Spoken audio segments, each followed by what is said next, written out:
বিদাতি আলেমদের লক্ষণ হচ্ছে, আপনি খেয়াল করবেন যে দলিল চাইলে খেপে যাবে। হ্যাঁ, প্রায় ইমাম সাহেব আসছে, সমরা গড়িটা দেখছে, যখন লাগে উনি অনেক ব্যস্ত, আসলো, দাঁড়াইলো, পিছিয়ে কি হলো না হলো দেখলাম। অনেকে বলে মোবাইলটা বন্ধ করেন, যে তাকবীর দিয়ে লাগছে।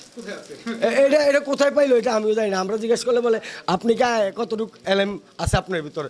আমরা কিতাব পড়তে, বড় বড় কিতাব পড়তে পড়তে আসছি, সেই কিতাব পড়ে নেই, আজকে ছোটোর থেকে পড়তে পড়তে আসছি, ওরা বলে। বিদাতি আলেমদের লক্ষণ হচ্ছে, আপনি খেয়াল করবেন যে দলিল চাইলে খেপে যাবে এবং দলিল চাইলে আপনাকে হ্যাস্ত করার চেষ্টা করবে।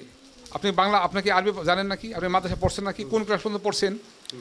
এটা বিদাতি আলেমদের লক্ষণ। এবং তারা কথা বলবে দলিলহীন কিচ্ছা কাহিনী বলবে, বুজুর্গের কিচ্ছা বলবে, বুজুর্গের স্বপ্নের কথা বলবে, বুজুর্গের দোহাই দিয়ে ইসলাম চালাবে। এটা হচ্ছে বুজুর্গ, এটা হচ্ছে বিদাতের লক্ষণ।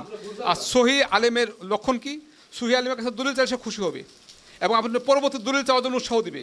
তাৎক্ষণিক না পারলে কি বলবে, ভাই আমি এই মুহূর্তে মনে নেই, আপনি আমার কাছে ফোন নাম্বার রাখেন, পরবর্তীতে আপনাকে জানাই দেবো, আপনি জেনে নিন।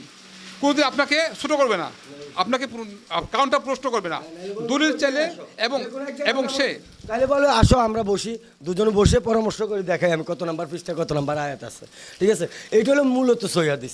এখন একজন আমাকে বললো হ্যাঁ এই জিনিসটা এভাবে ইসলাম চলে, আমি এটা মানলে তো আর হলো না। ওই আরেকজনের মতন ফেসবুকে ভাইরাল হওয়ার জন্য বলবেন চা খাবেন, চা কী জন্য বলে উনি কি ইসলাম এখানে উনি ওয়াজ করতেছে মানুষের, হ্যাঁ হেদায়েতের কিছু দিতে আসছে।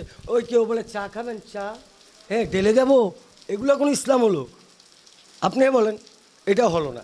এখন আমরা প্রতিবাদ করি না, মেন কথা হচ্ছে আমরা আপনার থেকে শুনলাম, হ্যাঁ অন্ধবিশ্বাস করি, হ্যাঁ এই অন্ধবিশ্বাস কিন্তু দুনিয়া চলে না। এখন ভাই যেটা বললো, মানে আপনি কোনো গ্রুপকে ঢালোয়া হক বলতে পারবেন না, ঢালোয়া বেহক বলতে পারবেন না। তাহলে কি লাগবে? আপনাকে কথা বলতে হলে দলিল লাগবে, আপনার কথা বলতে হলে প্রকৃত দলিল আছে যেখানে, হ্যাঁ ইসলাম কি বলছে, নামাজ কিভাবে পড়তে বলছে, হ্যাঁ কীভাবে মা বাবাকে আত্মসম্মান, মানে আত্মীয় স্বজন, প্রতিবেশী, হ্যাঁ এবং রক্ত।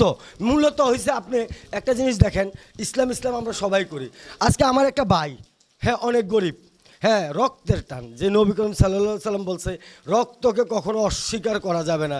তুমি যদি রক্তকে অস্বীকার করো তাহলে কিন্তু তুমি ইসলাম থেকে খারিজ হয়ে যাবে।